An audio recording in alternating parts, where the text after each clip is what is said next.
Today's daf Kuf Tet Zayin. We're going to start Kuf Tet Vav, Amud Bet, bottom of the page, 2 lines up from the bottom. 2 lines up from the bottom. It says, Tanu Rabbanan, the rabbis taught, Vayi bin Soha Aaron. Now this is going on, the Mishnah was talking about what happens if there's a fire on Shabbat, and we have to remove Kitvei HaKodesh, we have to remove scrolls of the Torah, scrolls of the Tanakh from the home.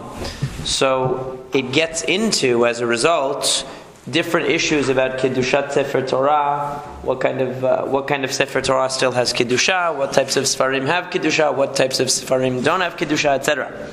So Tanu Rabbanan, the rabbis taught, Vayi bin Soha Aaron, Vayomer Moshe. So we know this. This is just 2 Pesukim that if you look in the Torah, they are separated, by a space. And just these 2 Pesukim, and there are the inverted nunin on either side that we're familiar with from the Torah, so they're separated out from what's around them. Parashat zo, Asallah HaKadosh Baruch Hu, Simaniyot Milmala Ulmata. Hashem made signs on the top of this parasha and the end of it. In other words, it's cordoned off from everything else with these reversed nunin that we've seen. What's the reason? With the letter nun suspended upside down. Lomar, to tell you, she'en ze mikoma, that it doesn't belong here. Okay? So, what does that mean? So, meaning to say that really this should have been written, this description of the Aaron traveling should have been written together with the description of the rest of the camp traveling. When it talks about the Masa'ot, it talks about the travels, and the earlier on, when it talks about the organization of the camp. Right? This is in Bahalotecha that it's talking about, that it's actually written. But where should it have been written? It should have been written earlier, when it spoke about the division of the camp in Bamidbar, earlier in Bamidbar. But it's not. We're going to see why. Rabbi says, Lo men Hashem uzeh. That's not right. Ela mipnei shesefer chashufu b'fnei atzmo. The reason why it's considered to be, why it's separated off, is not because it doesn't belong in the place that we see it, but because it's considered a sefer in its own right. It has its own status, its own identity, independent of the other sefarim. And how do we see that? So Kiman Azla, what is the Had Amar Rabbi Shmuel? So now the Gemara asks, Kiman Azla Had Amar Rabbi Shmuel bar Nachman Amar Rabbi Yonatan. According to which one of these views is the statement of Rabbi Shmuel bar Nachman that he said in the name of Rabbi Yonatan? Chatzeva amudeha shiv'ah. This is from Mishlei. It says that wisdom has cut 7 pillars. Elu shiv'ah sifrei Torah. These are the 7 books of the Torah. What do you mean 7 books of the Torah? There's only chamisha chumshei Torah, right? Only 5. But not if you count B'midbar as 3. Why? Because you have Bereshit, you have Shemot, so Genesis, Exodus, Bereshit, Shemot, Vayikra, that's 3 so far. That's Leviticus, you have 3. Then Bamidbar you have up to Vayi bin Soha Aaron. That's number 4. Vayi bin Soha Aaron, those 2 Pesukim are counted as 1 Sefer B'fnei Atzmo, that's what Rabbi said. And then the rest of Bamidbar is a third one. So Bamidbar is counted as 3. So that gives you 7 Sifrei Torah. Because you have Bereshit, Shemot, Vayikra, that's 3. Bamidbar by itself is 3, and then Devarim is 1. So you have 7. So who does that go according to? The Kiman, Ki Rabbi. That's what Rabbi said, because Rabbi said that actually Vayi bin Soha Aaron is its own sefer. That's why it's separated off from the rest of Bamidbar with the upside down nunin, because it's independent. Man Tana de Paligale, the Rabbi, and who is the one who disagrees with Rabbi? Because in what we just read, in the Baraita that we just read, it doesn't say who the author of the beginning is. Rabban Shimon ben Gamliel. It's Rabban Shimon ben Gamliel who. The Tanya says in the Baraita, Rabban Shimon ben Gamliel Omer, Rabban Shimon ben Gamliel says, Atida parashazo shete'aker mikan, v'tikatev b'mkoma.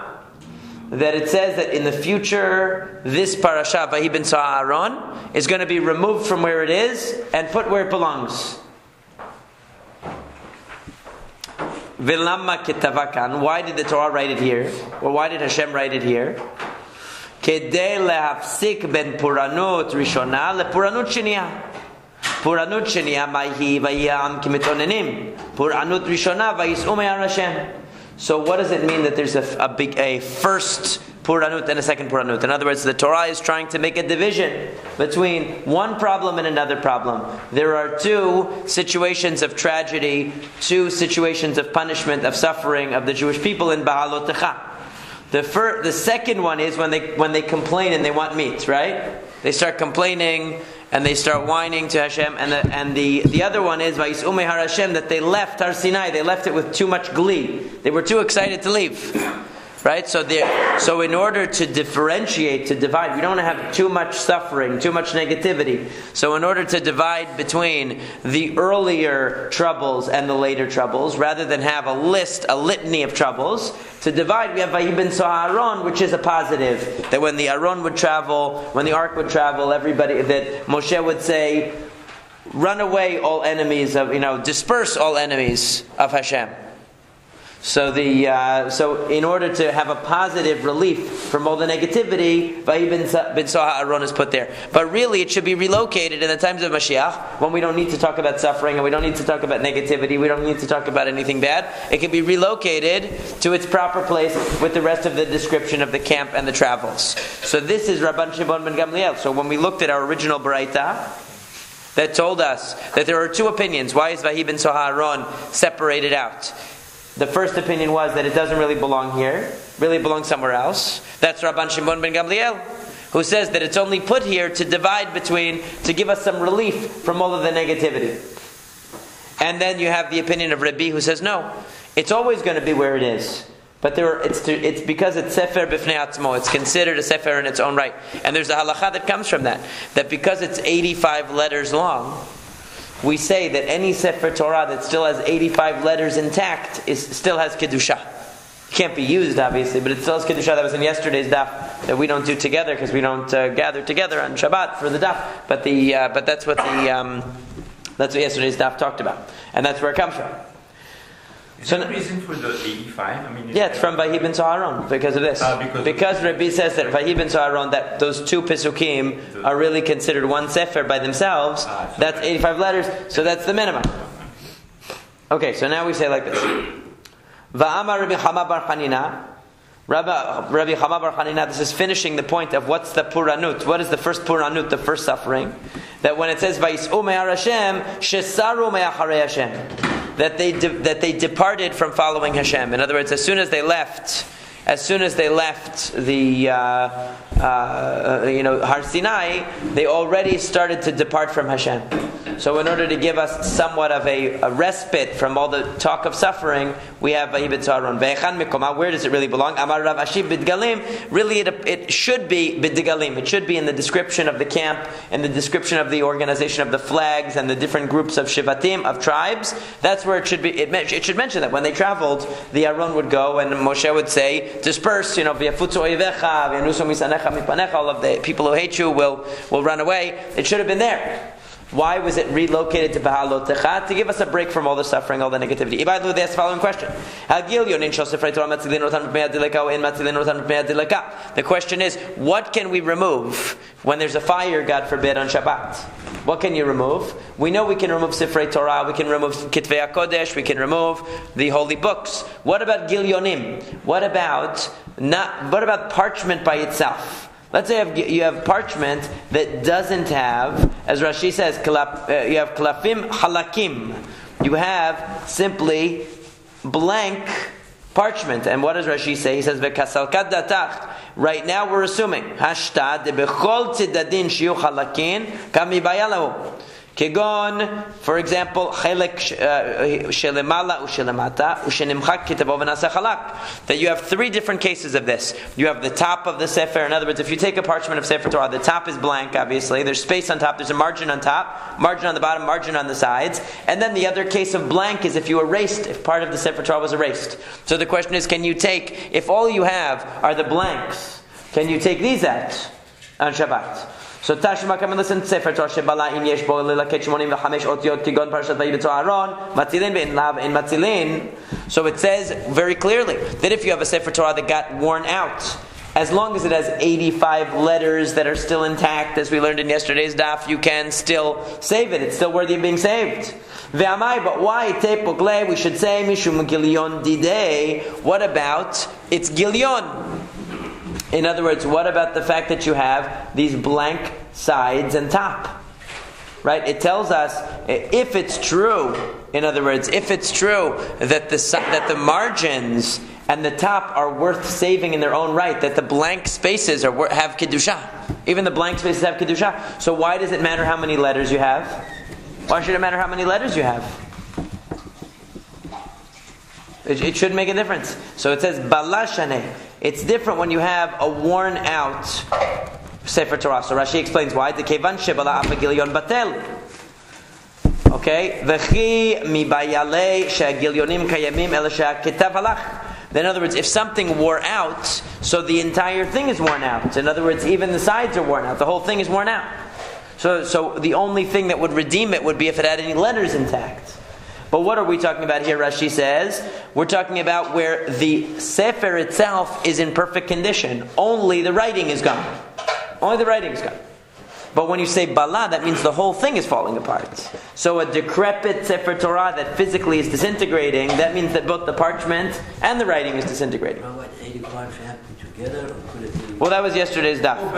So the Gemara discussed whether there's a machloket. There was an argument that they have to be together. They have to be at least in words. In words together. The kedusha, or the issue something else, like the ability to learn from it, or because they said the mezuzah, you leave it. Well, the question is whether the parchment is going to be has a kedusha of its own, or only by virtue of the writing. No, but the amulet has a kedusha, right? The amulet or the mezuzah. Because it has Hashem's name. Right, because it has a kedusha, but yet it says kedusha only if it shows that it had help or something. Right, but even there, that's because of Hashem's name. It's not because of the name. But here we're talking about a Sefer Torah. So since we know that the Sefer Torah, there's a halacha that the Sefer Torah you save it. So the question is, does that status include blank parchment if the writing is erased? That's the question. But why would that be different than the amulet? Because it was a Sefer Torah.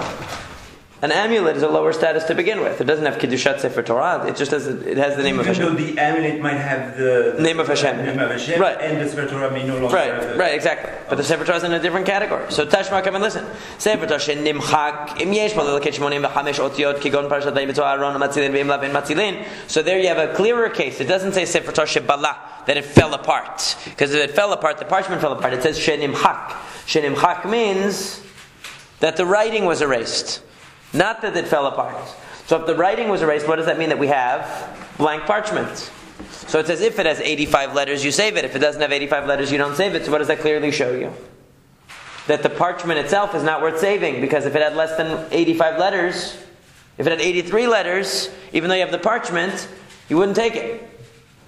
Okay? So what does he say? Va'amai tepukle mishum gileyon didei. Why don't we say that because of the parchment, it should be worthy of saving?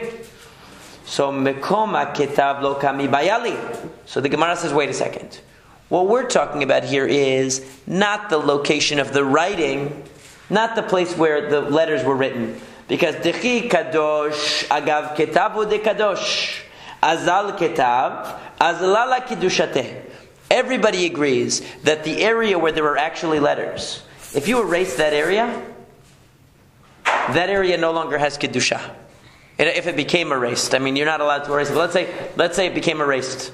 The Sefer Torah became erased. I don't know how. There was a flood. God forbid a flood. It washed up all the writing. Okay, so the area of the writing is only kadosh. It's only holy as long as it has letters. Once the letters are removed, that area doesn't have Kiddusha, because its only Kiddusha was because of the letters. But the side parts, kakami bayali, shel mala v'shel mata, sheben parasha leparasha, sheben daf ledaf, shebetchilat hasefer, shebesof hasefer. What about the top margin, the bottom margin, between columns, between parashiyot where you have space? Okay, at the beginning of the sefer there's a blank area. At the end of the sefer there's a blank area. Why is that different? Because even those cases, in other words, in those cases, there's never going to be writing on those spots. The whole point of them is not to have writing. Right? There's supposed to be margins. So since the whole point of it is not to have writing, so even when there's no writing, it's just like it was before. Right? You understand what I mean? Yeah. In other words, it never changed. So the part that has writing on it, if it gets erased, so now we could say, well, the Kiddusha was just because it had writing on it. Now it's gone. But margins, by definition, are places where there's no writing. So if I erase the writing, and now, because I erased the writing, the letters are gone, so we can understand that part loses its Kiddusha. But what about the sides? The sides weren't supposed to have writing on them to begin with. So should they be affected in such a case? So, v'tepuk le mishum hahu. But wait a second, still. So Rashi explains, the afal gav the inbo kedei lelaket pehe otiyot havelele mitne bebaraita matzilin mishum hahu reva shel malo mata. But still, we can prove our case. Why? Because you just told me that if there's less than 85 letters, I don't save the Sefer Torah. Doesn't the Sefer Torah have a margin? Doesn't the Sefer Torah have a beginning and end? Doesn't it have space? In other words, that should still prove our case. Because even though you're now telling me that the area with writing is only kadosh when it has writing, and when the writing gets erased, it's not kadosh anymore. But you want to say that the margins have kedusha with or without writing, obviously. The top and the bottom have kedusha even when there's no writing, because they never had writing to begin with. But what about this case then? The Baraita that says that if the Sefer Torah, all the letters have been erased, that you don't save it, why not? What about the margins? So that proves that the margins and the top and the bottom are not significant in their own right to be saved. Because if they were significant in their own right to be saved, then even if I had no letters left in the Sefer Torah, I would still save it. Why would there be a number of 85? What Rashi is saying? He's saying that what the Gemara means is that Hachi Perusha V'tepokle, you should infer the af algav the inbo kedei lelaket 85 otiyot haval lemitne bebaraita matzilin. You should still say you should save it even without the letters. Why? Because mishum hahu revach shel mala umata, because it still has the top and the bottom. If the top and the bottom is important in its own right, what does it matter? If I have no letters, it should still save it. Right? So what does the Gemara say? Digayez v'shadeh. What we want to know is, if you were to cut out, let's say these pieces were removed from the Sefer Torah. In other words, the margins were cut out. The spaces were cut out. They were detached. By themselves, would they have Kedusha? That's the question. By themselves, do they have Kedusha? So that's what Rashi says. So therefore, what does it say? Umishaneh digayez v'shadeh shenechteku agilyonim v'lo nishtayer bo el mekom haketav. In other words, that Baraita that says you don't save it if it has less than 85 letters is talking about a case where that space, you cut out the space with the writing, and all you have is the space that had writing. Okay, so in other words, if you were to take the Sefer Torah and you cut out the space that had writing, and that got erased, so do you save that, the parchment where the writing was before? And what is the Baraita saying? No, because that part that had the writing on it before was only holy when it had writing on it. When the writing gets erased, it's not holy anymore. But if it were intact, the Gemara is saying, if it had been intact, the Sefer Torah, we might well save it just because of the margins, the top and the bottom. We can't prove anything from that Baraita, because maybe that Baraita is talking about just the area of the writing separate from the rest of the Sefer Torah. And there we say, well, how many letters are left? But the margins, no, if it had margins still, if it was still intact, we would keep it. We would have to keep it. So now we're still trying to solve the problem here. Tashamakam, listen, Agilyonim. So it says the Hagilyonim, the margins, shel mala v'shel mata, of the top and the bottom, sheben parasha leparasha sheben daf ledaf sheb'tchilat sheb'sof hasefer mitame'in et hayadayim. So it says, if you touch, now we know there's a halakha that if you touch a Sefer Torah or any Kitvei Kodesh, actually what happens is you get tameh, your hands become tameh. This was a halakha that the rabbis instituted in order to protect Sifrei Torah and other Ketuvim. They didn't want people to be handling food and handling Sfarim or storing food with Sifarim. So they said, we're going to make Sifrei Torah and Sifrei Tanakh Tme'im. Why? That way you won't store it with Terumah. Because what would they do? They would say, oh, the Sfarim are holy and Terumah is holy. So what am I going to do? I'll put the terumah, I'll put the bread that's holy together with the sfarim that are holy. And then what happens? The mice would come along. The mice are taking a bite out of the terumah. They also take a bite out of the Sefer Torah. So they didn't want that. So they said, you know what? We're going to say that the Tanakh is tameh. So if you touch it, your hands become tameh. That's what they did. So what happens? So it says even if you touch the gilion, you touch the side, you touch the margin. You touch the beginning of the book. In other words, you don't have to touch the part with writing to become tamei. Even if you touch the margins, you're going to become tamei. So that shows you that the margins have kedusha. There's also of a sefer Torah. So that should prove something. The Gemara says no. Again, we can't prove anything because dilma agav sefer Torah shani. Maybe when it's attached to a sefer Torah, it's different.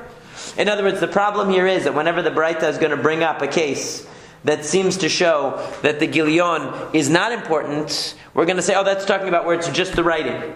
And anytime it's showing that the gilion is important, we're going to say, oh no, that's because it's attached to the Sefer Torah. So we can knock it both ways. In other words, we can interpret it both ways.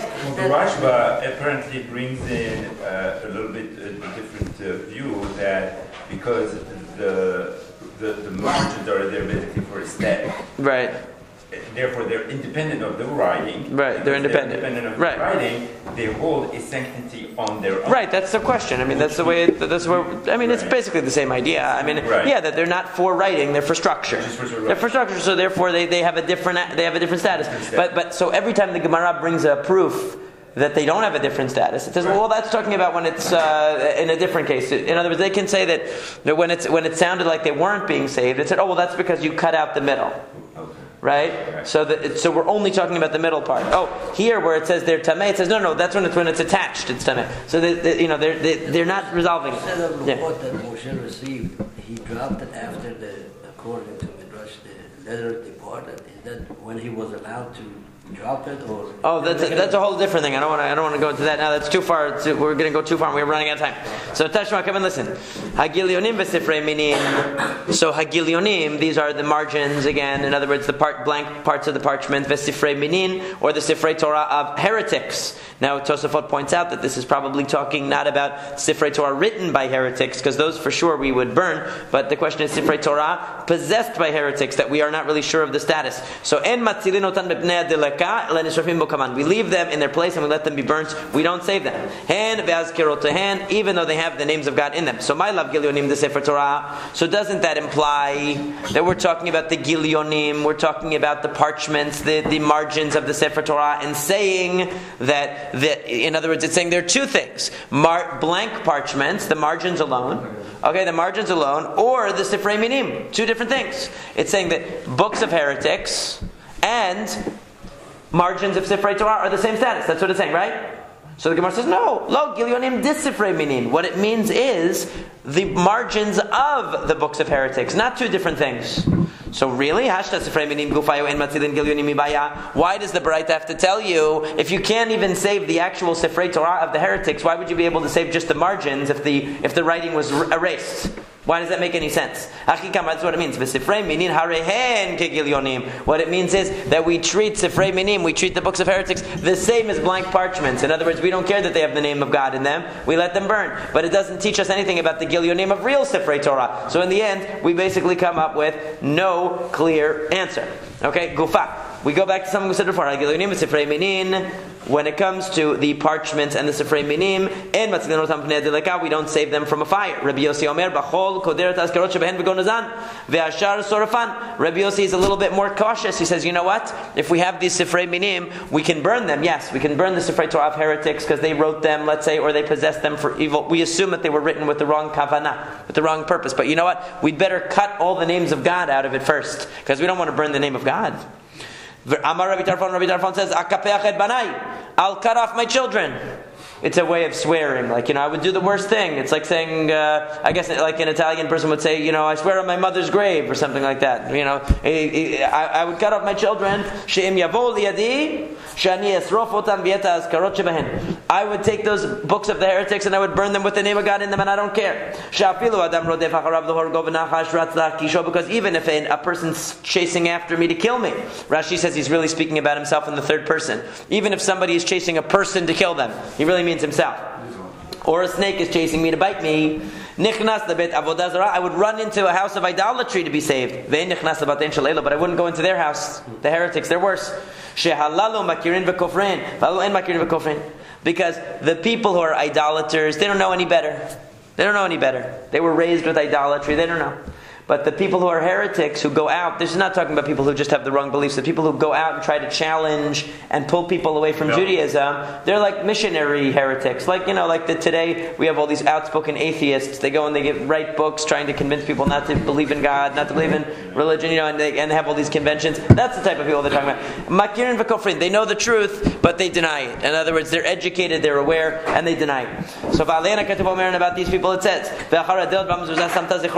that behind the door and the mezuzah, you placed your remembrance. In other words, these people, Rashi says, Zikaronu biyadecha. That it's not that you forgot me, you just threw me behind the door. In other words, these people are rejecting. They know and they reject. It's not like the idolaters that they don't know any better. So they're even worse because they reject and they try to get others to reject. So that's why I would burn their Sefer Torah, no problem. And so now the Gemara goes on. Amar Rabbi Shmuel says, Kal v'chomer, even more. When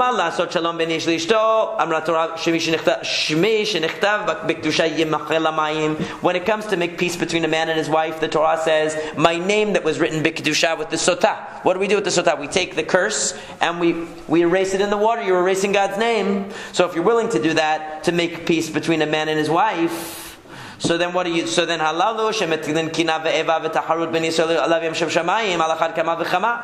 Then these who make enmity, who create kinah here means doesn't mean jealousy, but it means discord basically, and enmity and conflict. Tacharut here means like conflict between the Jewish people and Hashem. How much more so? In other words, if to create peace between a man and his wife, human beings, we're going to erase the name of God, so certainly we should erase these farim that are being used to create enmity and to create distance between the Jewish people and Hashem Himself.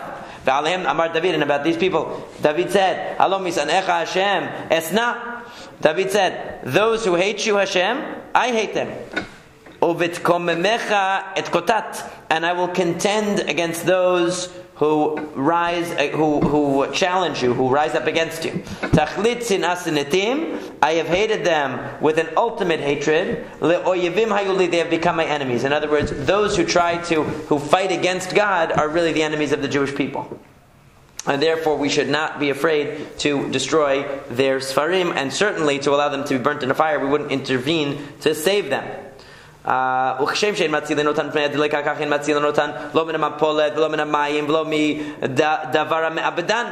just as we wouldn't save them from a fire, we wouldn't save them from if something collapsed on them, like out of a building that collapsed, or a flood, or from anything else that destroyed them. In other words, we just let them be destroyed. Ba'emine, they asked, it should say Rav Yosef Bar Chanin ve Rabbi Abahu. Rav Yosef Bar Chanin asked Rabbi Abahu, Hani Sefrei de Be'avidan matzilin otan pnei adileko in matzilin. So he asked, what about the Sfarim of Be'avidan? Be'avidan apparently was a place where the enlightened, and I say that with some sarcasm, the enlightened people of the time, and I assume they were Jews, would gather to debate the rabbis and to try to debate others and convert them, proselytize them to their heretical views. Okay, so they had Sfarim there. They had Sefer Torah. They would take out the Sefer Torah and say, "Hey, look, it says the Torah here," and they try to disprove the Torah. Oh, it says this, it says this. It's a contradiction. You shouldn't believe in it. So, because they would have these debates, he said to him, "What about those Sfarim? What if there's a fire there? Can we save those Sfarim?" So he said, "En velav v'rafya biyadeh." He went back and forth, and he didn't have a good answer. He wasn't sure.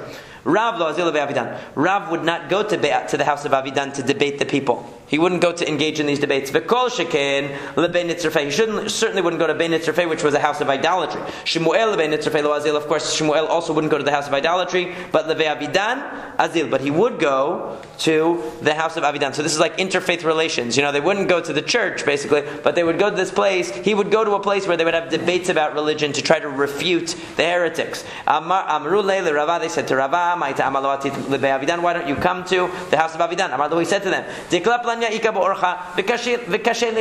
he said, you know what, there's a huge tree on the road on the way to the house of Avidan, and it's hard for me to get around it. It's hard for me to travel there. They said, well, we'll pull it out, no problem, to get you to come. He said, it's still hard for me to go because then there's going to be a big hole in the ground, I won't be able to come. So Rashi says, of course, he's just making excuses. He didn't want to go. Why didn't he want to go? Because it was a no-win situation. You win the debate, they kill you. You lose the debate, You cause a chilul Hashem, and they also probably kill you. It's a no-win situation. You don't want to get involved in it. Like we know the famous story about the Ramban. The Ramban was involved in the disputation. He won quite well, a famous, and of course he had to leave. And he would have probably been killed had the king not given him some money and told him, leave quickly, before they got him. So Mar Bar Yosef Amar, Ana minayu, Ana, v'lo mistafina minayu. So he said, you know what, I'm one of them, not literally obviously, meaning I'm friendly with them, and I'm not afraid of them. So he would go there. Zimna Chada, once he went there, Ba'ul Sakuneh. So one time Azili went, Ba'ul Sakuneh, and they tried to threaten him. So after that, he didn't go back, I would guess, because he realized, in other words, it means that don't be so trusting. You don't know. Right now they're your friends, but you get the upper hand, they're not going to like that. Ima Shalom Devitu de Rabbi Eliezer Achate de Rabban Gamliel. Ima Shalom, the wife of Rabbi Eliezer, was the sister of Rabban Gamliel. Havai, she was the sister of Rabban Gamliel. Hahu philosopha. There was a certain philosopher. Obviously, that's what it means. Philosopha is clearly Greek. Rashi translates philosopha as min. He was a heretic, which is certainly true. But Tosafot says that he learned from somebody who came from Greece that philosophos means dod hachochma, somebody who loves wisdom, which is correct. That's what actually philosophia means, love of wisdom. Right, so this certain philosopher was there, B'Shiva Vutei, in their neighborhood. This is a great story, a famous story. The Hava Shakil, as we turn to Amud Bet, he used to take Shema. He had a name, Shakil Shema. He established a reputation, that he was so righteous that he never took a bribe. In other words, he was one of these secular people that says, "I'm ethical. I'm very ethical. I don't believe in religion, but I'm an ethical guy. You can trust me." So what happened? They wanted to show that he was really a faker, that it wasn't for real. So what did they do? So she brought him a golden menorah, a golden candelabra of some kind. And she went to him and she said to him like this. She said to him, my father died and I want to split the inheritance with my brother. Because remember, her brother was Rabban Gamliel. So I want to split the inheritance. Now what's the halacha of inheritance splitting? The girl doesn't get anything according to the Torah. So Amar Lahu, he said to him, he said to them. So in other words, she had already brought him this golden candelabra and said, "Hey, look what I'm going to pay you off. If I win." So when they came to the judgment, he said to them, so he said, "Palogu, split it." Amar Lei. But Rabban Gamliel said, because Rabban Gamliel is the brother, right? So Rabban Gamliel and his sister Ima Shalom, they're in this court case. It's a kitiblan b'makom bara, berata lo terot. It says in our Torah, when there's a son, the girl doesn't inherit. Amar Lei said to him, Min yomad digalitun me'arachon, from the day that you were exiled from your land, itnalet oraita de Moshe, ve'it yavit, and he says, ve'it yahevat sifrat achriti. Okay, so from the day that you left your land, this Torah of Moshe was canceled, and a different book was given. Okay, so and what does it say in that book? Uchtiv be bara uvrata kachadayartun. It's much more enlightened. It says that the son and the daughter, the brother and sister, should both inherit equally. Very enlightened, isn't that nice? Very egalitarian. Lemachar, the next day, hadar ayil leihu chamraluba. So Rabban Gamliel came back the next day and he gave this philosopher, "Hey, I have a really expensive donkey that I can give you. It was like known as a very rare, very fast, very good donkey." Amar Lahu, he said, "Wait a second, I reconsidered the judgment, He said, "Shapilid l'sefed d'sifra, I forgot to look at the end of this book, this new book that was revealed. And uchetav ben, it says in it, Ana lo lemifchat min oraita de Moshe atiti, vela lo osfel oraita de Moshe atiti. Uchtiv be b'makom bara barata lo terot." It says, I didn't come to add or subtract from the Torah of Moshe. And it says in the Torah of Moshe, when there's a son, the daughter doesn't inherit. Now that does sound very similar to the New Testament. Right? Yeah, right. Because in the New Testament it says that Jesus says, I didn't come to add anything. Right? And I didn't come to subtract anything. It's very interesting. Right. Anyway, so the point is that so when he had a good deal on the golden candelabra, he said, I'll judge for the woman and I'll say that there's a new book. When the guy comes with a better deal, he said, oh, no, I'm going to go with the old tradition. So Amra Lei, she said to him, Nahor Nahorech Kishraga, your light should shine like a candelabra. In other words, she's reminding him that she gave him, a candelabra, Amar le Rabban Gamliel, Atach Amra ubatash l'shraga. Rabban Gamliel said, you know what? The donkey came along and knocked over the candelabra. So in other words, they revealed he was a hypocrite. This guy was a hypocrite. Yeah, a bigger bribe wins. Okay, so it's like the government work. It's the government today. Okay. So in Korin. So why don't we read the Ketuvim? It said in the Mishnah, we learned that we don't read Ketuvim on Shabbat. You're not supposed to read Ketuvim on Shabbat day. The reason was, ostensibly what the reason was because of Bitul Bet HaMidrash, because people would neglect to go to the Beit Midrash. They wouldn't come to the house of study because they would be enjoying reading the Ketuvim a little bit too much. So it says, Amar Rav. That's where it all started. Yeah. Amar Rav. I wish that were the problem we had today. Amar Rav. Rav says, Lo shanu el bizman Beit HaMidrash. Aval shelo bizman Beit HaMidrash Korin. So Rav says, this was only during the time of the Beit HaMidrash, because what they would do was they would pray early. Okay, they would pray early, and when they were done praying, before they went for lunch, they would have a time of Beit Midrash. They would have a time of learning. So during that time of learning, they weren't allowed to read Ketuvim. But then after lunch, they didn't have a shiur. So after lunch, they didn't have any learning. So you were allowed to read Ketuvim, Rav says, because it wasn't the time of the Beit Midrash. U'shmuel amar afilu v'shelo b'zman Beit Midrash in Korin. And according to Shmuel, even in the afternoon, when there's no Beit Midrash, there's no official formal learning, communal learning, you're allowed to. You're not allowed to read the Ketuvim, even though it's not the time where people were doing learning. Is that really true? But Nehar Da'a was the place of Shmuel. Nehar Da'a Pasikei Sidra B'Ktuvim B'Minchata D'Shabbata. That in the place in Nehar Da'a, where Shmuel was the Rav, they had a custom that in the afternoon at Mincha, instead, like we have a Haftarah in the morning, they would have a reading of Ketuvim in the afternoon. They would have like a haftarah, but of Ketuvim in the afternoon. So what do you see? Shmuel allowed the reading of Ketuvim in the afternoon. So it's not true that he said that in the afternoon you're not allowed to read Ketuvim. Rather, this is what it meant. This is what it meant to say. The statement was misquoted. Amar Rav said, Lo shanu el b'makom beit midrash, aval shelo b'makom beit midrash korein, u'shmuel amar ben b'makom beit midrash u'ben shelo b'makom beit midrash, bezman beit midrash in korein, shelo bezman beit midrash korein. So Shmuel brings in an additional qualification of the rule. In other words, it wasn't as simple. The first version said that whether it's that Shmuel applies the rule all day long, morning and night, and Rav applies the rule only to the morning time where they had the communal learning. The second version says no, that Rav came along and said that only in a place where they have this custom of communal learning in the morning is there an issue of reading Ketuvim.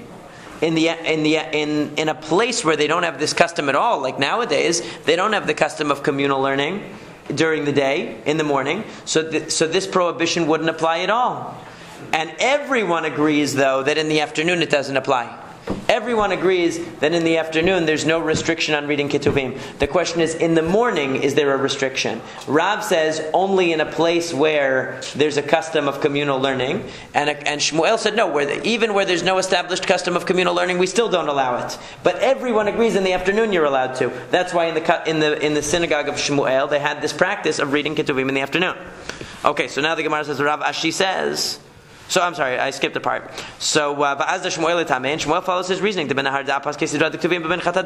So now we understand why in Shmuel's synagogue they read Ketuvim in the afternoon, because they had like a type of haftarah at Mincha that they would read from Ketuvim. Rav Ashi says no. Let's go back to the original version. The original version of the statement was that Rav says that the restriction only applies in the morning, but it doesn't apply in the afternoon. And Shmuel says no, the restriction applies all day. Kedu Rabbi Nechemia, because Shmuel follows Rabbi Nechemia. Ushmuel ke Rabbi Nechemia, the Tanya says in the Braita, Afal Pi Shamru Kitvei HaKodesh en Korin behen, aval shunin behen, v'dorashin behen, nitrach al pasuk mevi v'ro ebo. That the Tanakama, the first opinion, says that even though they said you're not allowed to read Kitvei HaKodesh, you're not allowed to read Ketuvim on Shabbat, you're allowed to study them, you're allowed to do a drasha in them, you're allowed, if you need to look up a pasuk, you're allowed to. You're just not allowed to read them, because the reading would take away from the time of the Beit Midrash. But if you're actually engaging in Limud Torah, you're actually studying them, then it would be allowed. We can't prohibit you from learning. Okay? But Rabbi Nechemia says, Amar Rabbi Nechemia b'nei ma'amru kitvei HaKodesh en korin behen kedei shiyomeru b'chitvei HaKodesh en korin v'kol sheken b'shtarei hedyotot. That really, what is the reason here? The reason is not that it's not only during the time of the Beit Midrash that we've been saying up till now, that the only time it was restricted was during the time of the Beit Midrash, when they were sitting and studying communally, because we didn't want people to not attend the study of Torah. So therefore it only applied in the morning. But Rabbi Nechemia says no, it has nothing to do with the Bitul Beit HaMidrash. Why did they not want you to sit and casually read Ketuvim on Shabbat? They didn't want you to do that so that you would realize that if I can't casually read Ketuvim, then certainly I can't read secular materials. Shtarei hedyotot. I can't read my bills. I can't read my, So Rashi interprets this as referring to letters, social correspondence. Tosafot says there's nothing wrong really with reading social correspondence. It's talking more about business-related matters. And things like that, although he raises the question of what about military histories and things like that. What does that come under? So there's a whole discussion about what are the parameters. But Rabbi Nechemia is saying that if we tell you can't sit around and casually read the book of Eov or something like that, so certainly I can't then read anything secular that would be inappropriate to Shabbat. So therefore that restriction would apply all day long. Now studying it in depth, of course, is allowed. Studying is learning. The only restriction is reading it, because simply reading it. That's before Shabbat. Shir Shirim is before Shabbat.